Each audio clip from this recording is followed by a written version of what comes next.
Welcome. How and why we should reconsider the way we make complex procurement.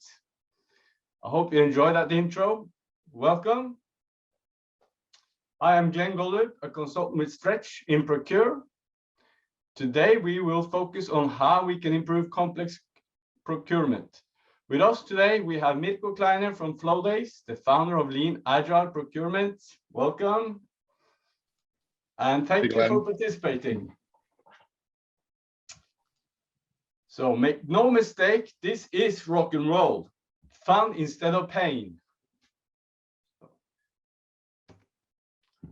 Today's agenda, I will quickly tell who we are and what we do in Stretch InProcure, so we can set the stage. Secondly, introduce LAP, and Mirko will guide us through the Lean Procurement Canvas, where I will ask him some questions. Hopefully, we will also have some questions from the participants to answer at the end. Just to make sure there is no misunderstanding, this is the theme. Lean Procurement Canvas is the central tool in Lean Agile Procurement. Stretch is a Scandinavian consultancy company that offers expertise and advice within digitalization. Established 20 years ago in Stockholm, Stretch consists of 16 different companies and about 300 consultants. After 10 years in Norway, autumn 2021, 4 independent subject areas were merged into 4 companies.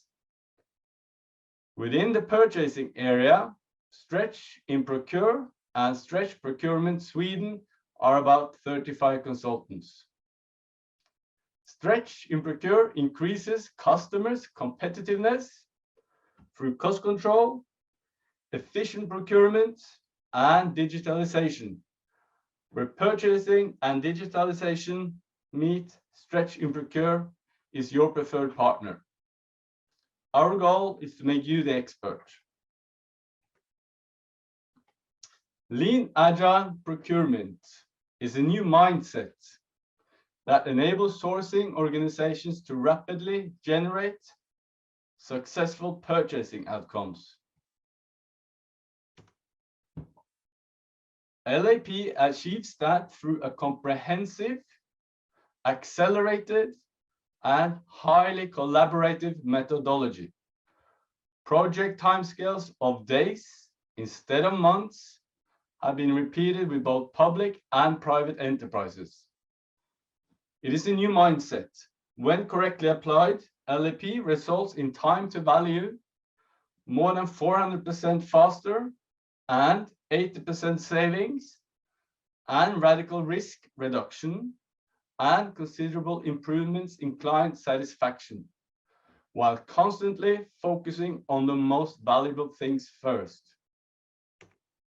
Before we start, there is a survey afterwards that will be sent per email, and we will be thankful for your honest feedback. I will let Mirko share his presentation after the next slide. Delivering value. This is a game changer. Briefly summarizing the main points from head of global sourcing at Barclays, this makes it all the more important to focus first on the most important business goals. The why and the customer needs, the what, and only after that on solutions or products they have. Mirko, are you ready? Stage is yours. Stop sharing. Yeah, thanks, Glenn, for having me again. Big pleasure, and I'm always inspired by how you do the introduction. Very professional. Thank you for that. So today, I would like to introduce you together with Glenn in our guiding tool, the Lean Procurement Canvas, which, by the way, it's not about the tool; it's about the conversation we have with all the participants involved. Also, the alignment we create, and therefore maybe we start with the first question. So why we need another another canvas or another tool? So what is the history of our thought process as we developed Lean Agile Procurement? Well, Lean Agile Procurement was initially thought for improving IT services, IT solutions. And meanwhile, we have applied it in every category and almost every industry, the public and private sector. And one of the key driver was, what if we have uncertainty, which often was the case and still is in software, where the customer, if we are really honest, just know what they really want if they see it.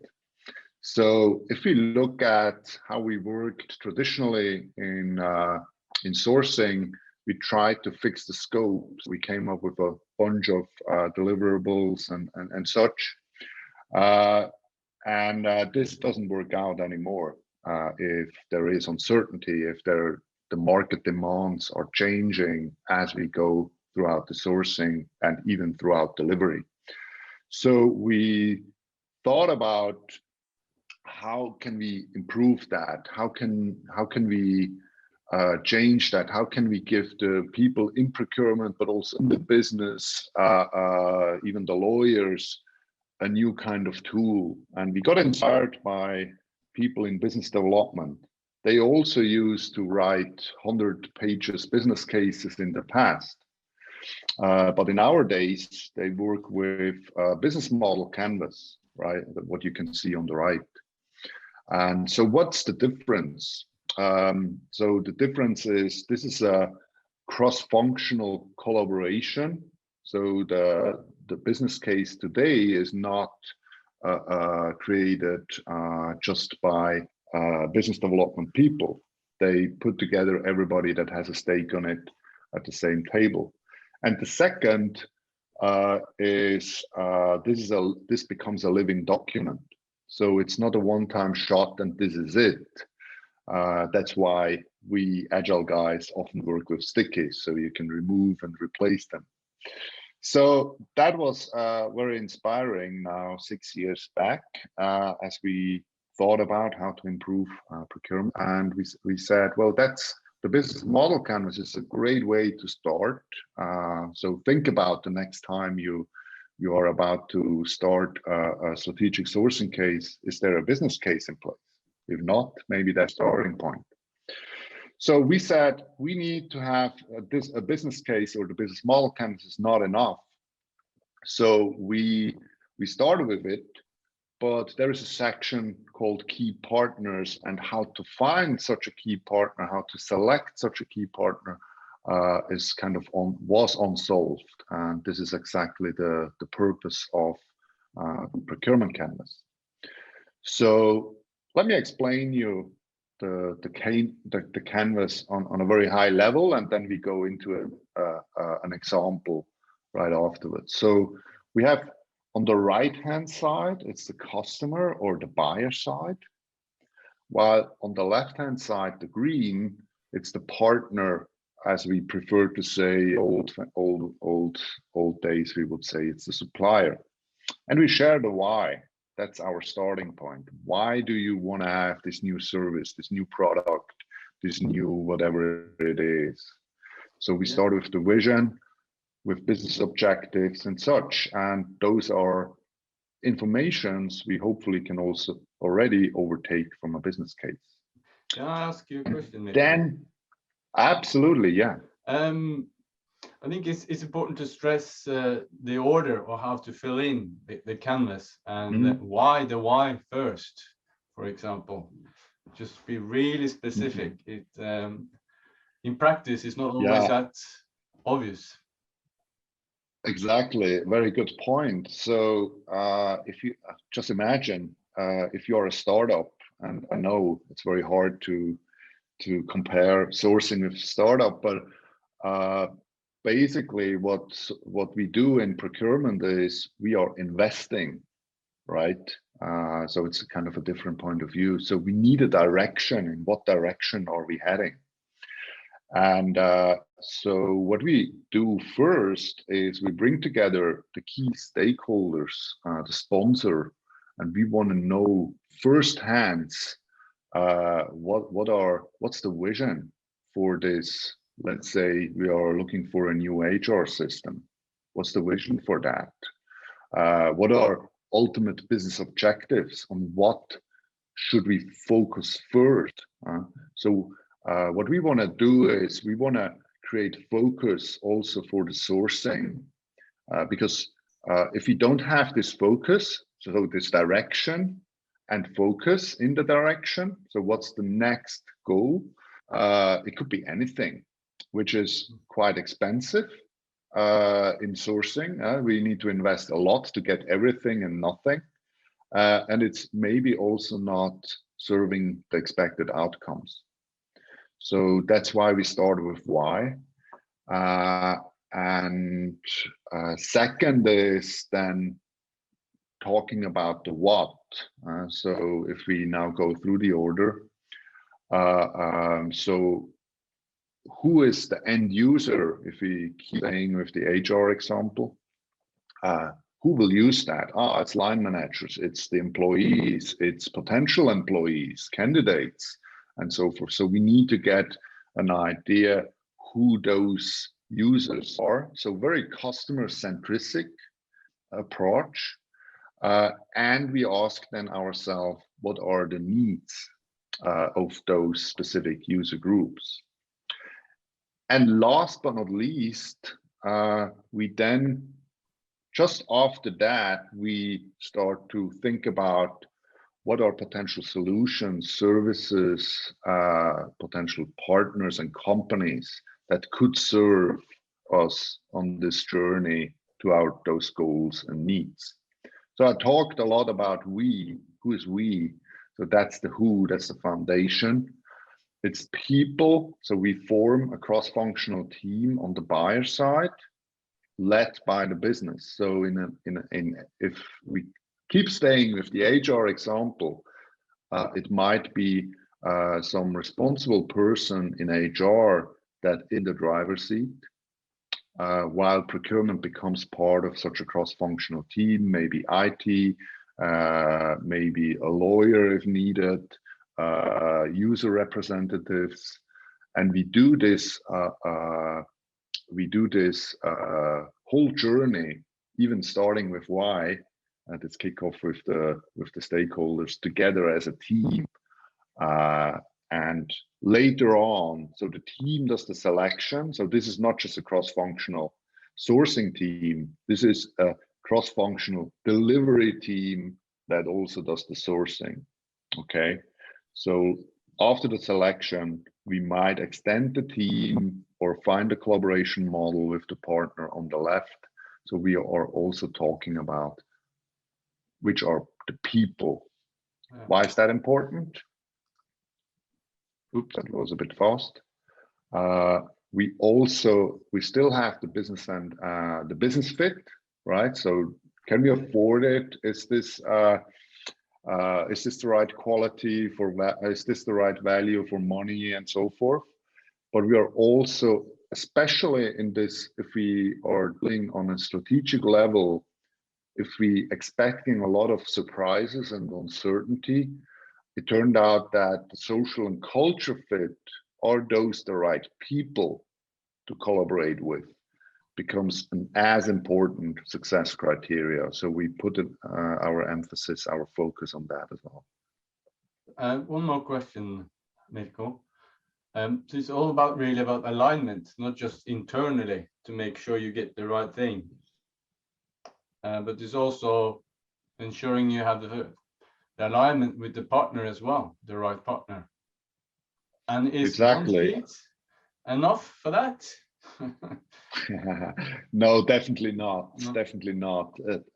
So this is always just a nice summary. I will show an example, a simplified example afterwards.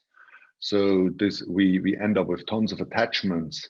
The thing is, what turned out as very powerful is that we have a nice summary on one side that everybody can understand. And if you improve or tweak one of the sections, for example, timing, then you will realize, oh shit, what about the people and their availability? Or if we turn the screw on the objectives or the needs, oh wow, is this still the right partner? And do we still have the right capabilities and so forth? So it's quite powerful to have everything on one view. I agree. I could use this in my personal life. It would be perfect. Absolutely, absolutely. We will come to application areas, by the way, as well. Yeah. Should I continue with? Please do. Yeah.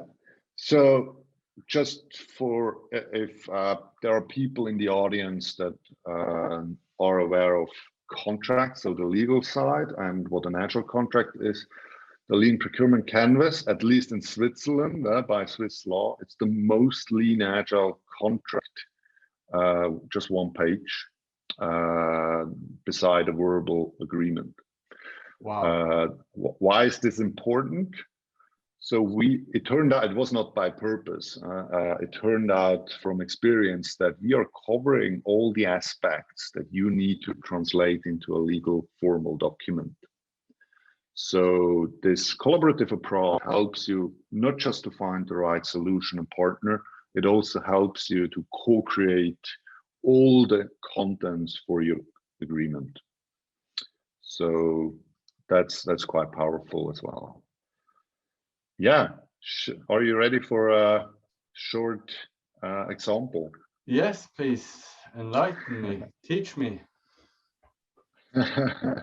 Yeah, so this is just a simplified example. It's about that's a real company, Smite. It's a company that used to be a startup at this time, where the vision was they wanted to rent e-bikes and park them wherever you want. So you can grab them wherever you want. Maybe you know the electric kickboards that are similar. It's a similar business case. So if you would imagine this would be your case, then you have a vision. So this is just a one sentence statement. It's like car sharing for e-bikes, very compelling. Everybody gets it. And so that's what we are putting to the high level concept, like a vision. And then we talk about what are the business objectives. So it's cascading, right? And that's very simplified here. So our first goal is to run a pilot in Zurich or in Oslo or wherever. And therefore we need a mobile app, feed the bikes, and we need a support organization to replace and charge the batteries.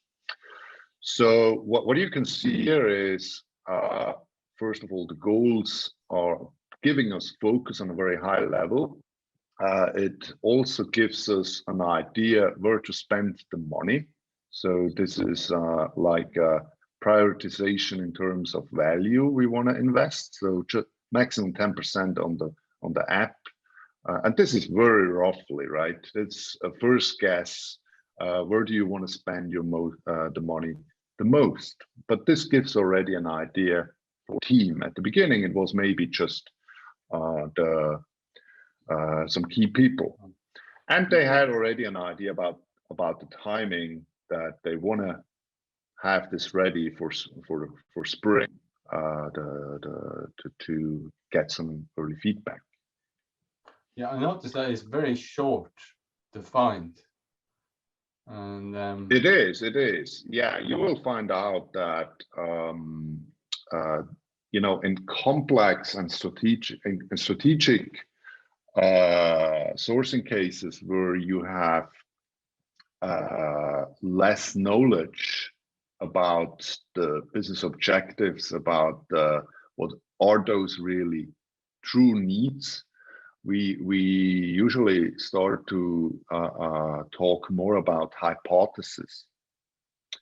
So in that sense, we need to rethink. You talked about a new mindset. We need to start to think more like startups. You know, they need to test their hypothesis as fast as they can before they spend each amount of money.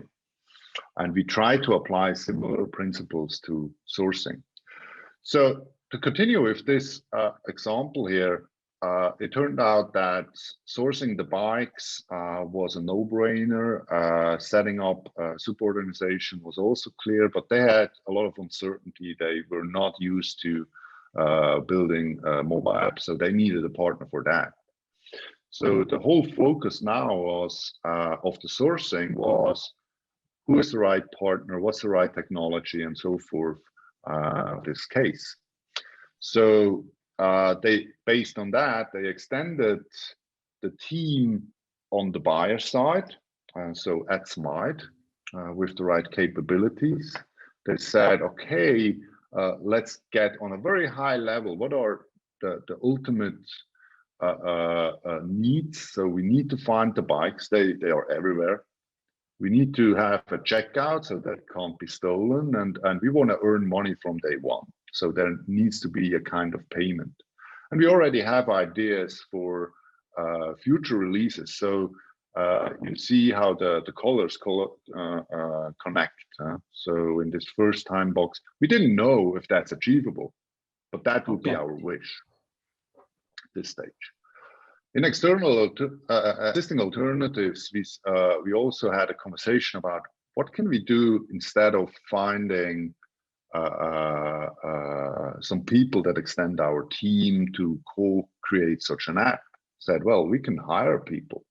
Oh, is that really an option? There might be other competitors, other vendors. So this is kind of the long and short list, but also other alternatives.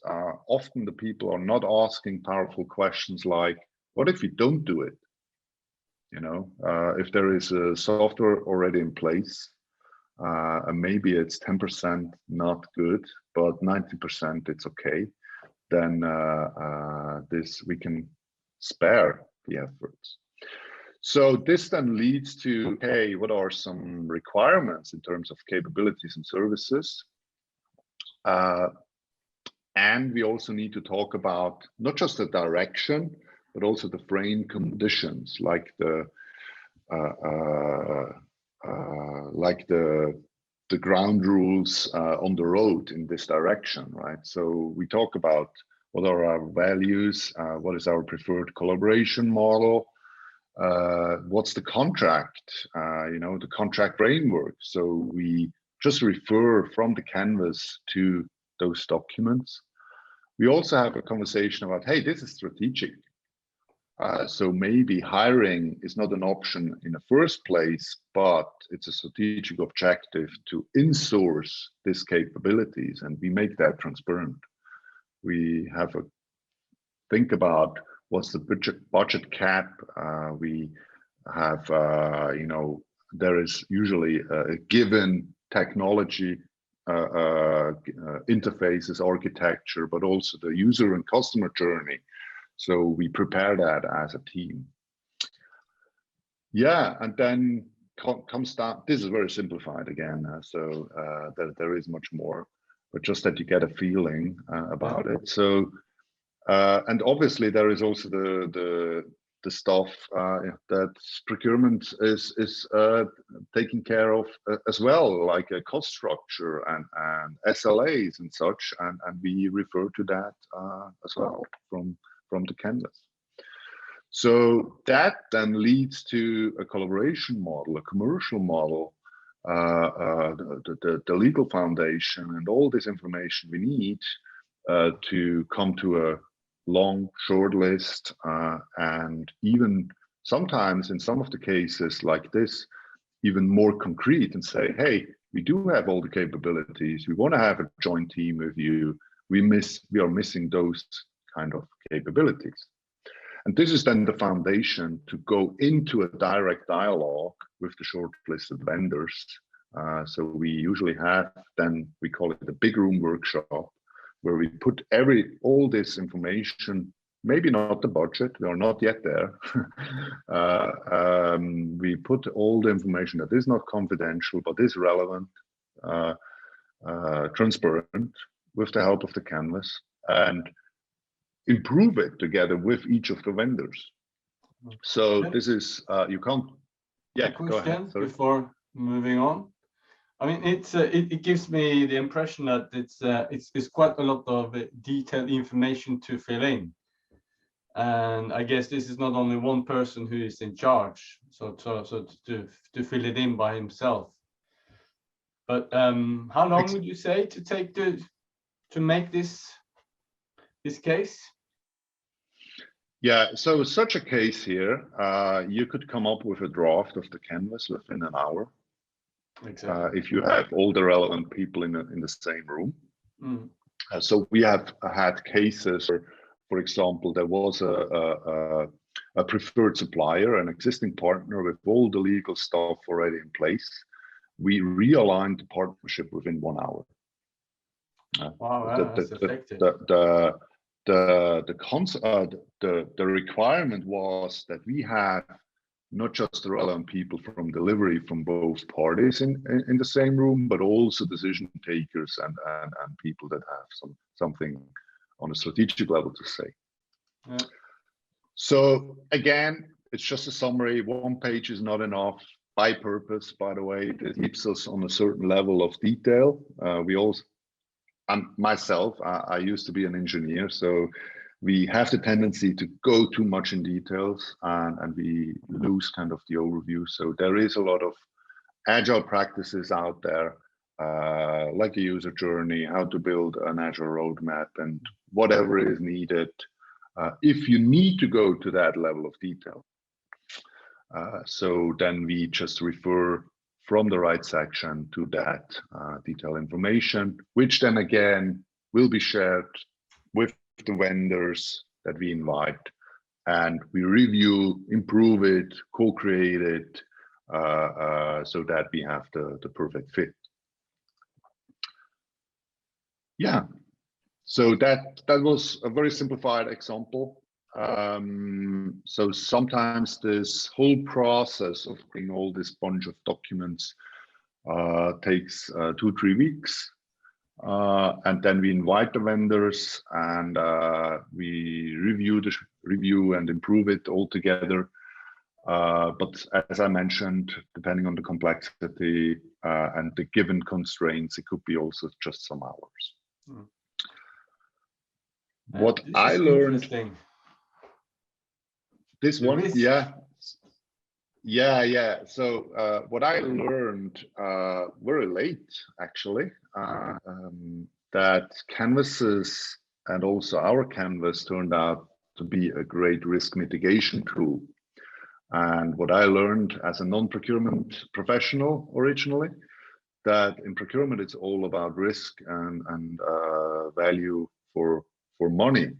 So this is a great tool then also to mitigate risk. So we have, the goals in the middle, the why, the what, and the how. If you don't have this fit, this is the wrong partner, the wrong solution. So we don't need to go into the details. We don't need to invite them.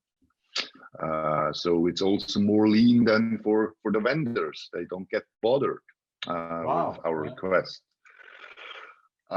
Again, maybe we have some potential candidates, solutions, partners selected, and while the process going down to a short list, we talk about the conditions. So not just costs, it could be also culture, it could be collaboration model, it could be anything. And if we don't have a fit there, that's the wrong partner, right? Mm-hmm. Maybe in software, that's a lot of the case where everybody is keen on these greenfield projects, but then if it comes to maintenance and support, they're weak. So maybe those guys we are looking at, those companies, some of the companies are very good in initial projects, but in the future, which is not in a focus, they're the wrong partner. So we need to think about future risks, and this is also covered here. And then last but not least, we also need to think about, are those the right people? Could we imagine to work with them, not just on the delivery, but also on the tactical and strategic level. And by the way, we are also sharing the visions, so not just the vision of our company, and from this case, if we go into the dialogue with the shortlisted vendors, we also want to hear their vision, and sometimes that's already the end of the conversation, where we see what we need is not on their focus at all, and we just send them home. So yeah, any questions or comments around that? How do you deal with risk? Oh, this is as a procurement professional for some years, you're almost blind, to be honest. Yeah, that's pretty much the truth. Yeah, you try to handle risk, but it's what kind of tools you have, and very often you don't have the necessary tools, because that's an investment. Yeah, what I see a lot, I mean, it happened with a big car manufacturer engagement project. They have, you know, supplier management tools and all the nitty-gritty details about this supplier relationship, but somehow nobody had an overview. And so this is also a great tool to summarize if you have an account management meeting, a vendor, to just see where are we at, what's next, do we still have the right pricing in place, do we have the right people, services, and what are their, you know, the developments at their place. Yeah, so you follow it up as well afterwards. Absolutely, yeah. So just very briefly, what Lean Agile Procurement, where we have the canvas in our approach. So we have a kickoff where we form the team together with the key stakeholders. Hopefully we have the a business case in place. So we fill out, we focus around the why first, and then we, in step 2, we focus on the middle and the right-hand side as a cross-functional team on the buyer side. So we go through all the steps that are in place, so we are compliant with that, but we do it as a team, which turns out as very fast and much more efficient. And then, as mentioned, the team then comes to a short list of potential products, services, and potential partners, and we invite them, and we use the canvas as a guiding tool with all the attachments, and we let, together with the vendors, co-create their proposal with the help of the canvas. So we end up with, in this case, 3 proposals, right? And by the way, the blue stuff in the canvas is not set in stone. So sometimes it happens that even our business case changes because of some crazy ideas from the vendors. And what you just asked, yes, this tool then is continuously used throughout the partnership as a summary, how we can further develop the partnership or improve, amend the existing contract and so forth. Oh, yeah. So what are other application areas? So yeah, we want to. You're in line about, the last one. We are totally in line about that. So yeah, we want to foster an incremental sourcing. So instead of having this big bang, imagine you have a huge strategic sourcing that is worth it, spending 100 millions. I'm currently involved in a $1 billion euro sourcing case. That's a huge risk, right? Yeah. So instead of doing that all at once, which we will end up with, you know, hundreds of pages of legal documents and whatever, which takes us years sometimes, we want to create focus. What is the most important hypothesis first? And the canvas helps us here. As mentioned, we can use it to have also more agile partner management. So if you are in a sales position as an account management tool, but also if you are on a procurement on the buyer side to manage your suppliers. It turned out as a very good first step of assessing an existing partnership.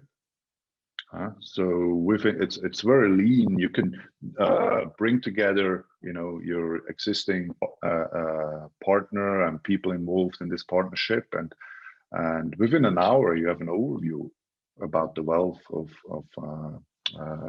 this partnership. And it turned out also, that you could then, if something is wrong, you immediately have this collaborative mindset in place where you say, okay, now this is not as expected. How can we fix it and update it on the canvas immediately?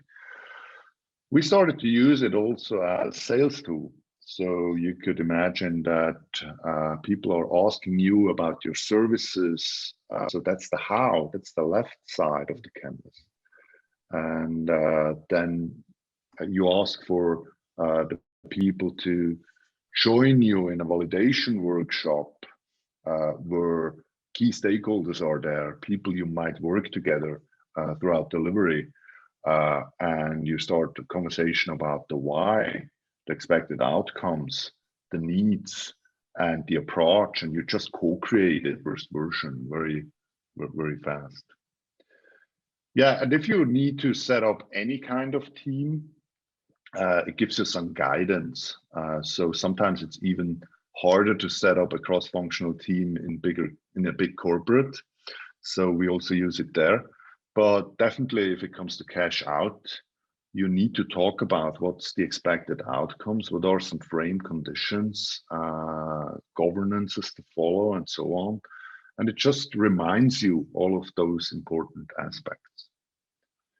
Yeah, so this is definitely something everybody should have a look and put to his or her toolbox. And if you want to know more, Glenn and I, we run a workshop soon. Yes, that's very true. That's the 11th of April. It's 12 hours divided on 3 days. So the 11th, the 12th, and the 13th.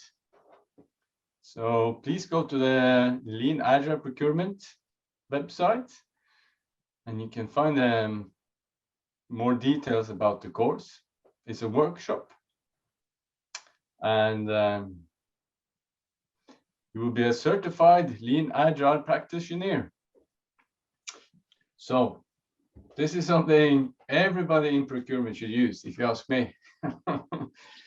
It's procurement needs to add value to their organizations, certainly. So I hope more people will catch on to this new movement.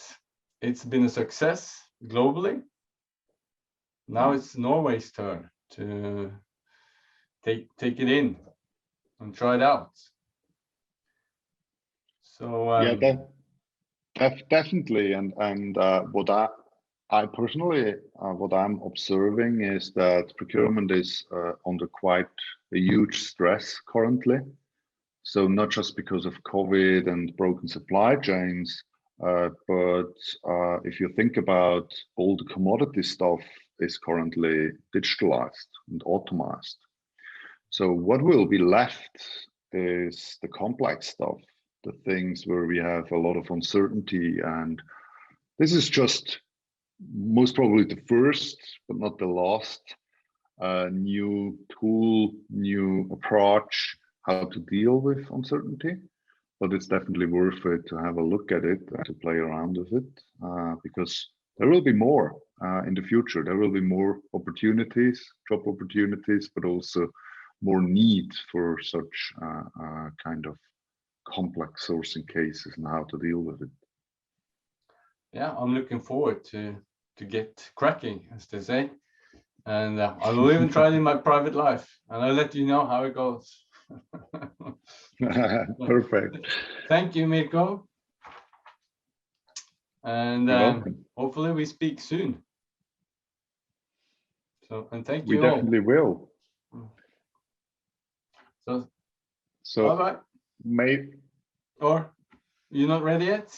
You want to say something more? No. Thanks for having me, and this session will be recorded. So thank you. Well, so maybe just to give the participants a chance to ask some questions via chat. Yes, that's a very good point. Actually, no questions coming up. So I think it was crystal clear. So that's very well done work, Mikko. Thanks for reminding me. Yeah. All right. Yeah. Are we okay to say goodbye now? Thanks, Johan, Okay. for a comment. Thank you, Johan. And all the best. Hopefully, as we Thank you, guys. Thank Cheers, you. guys.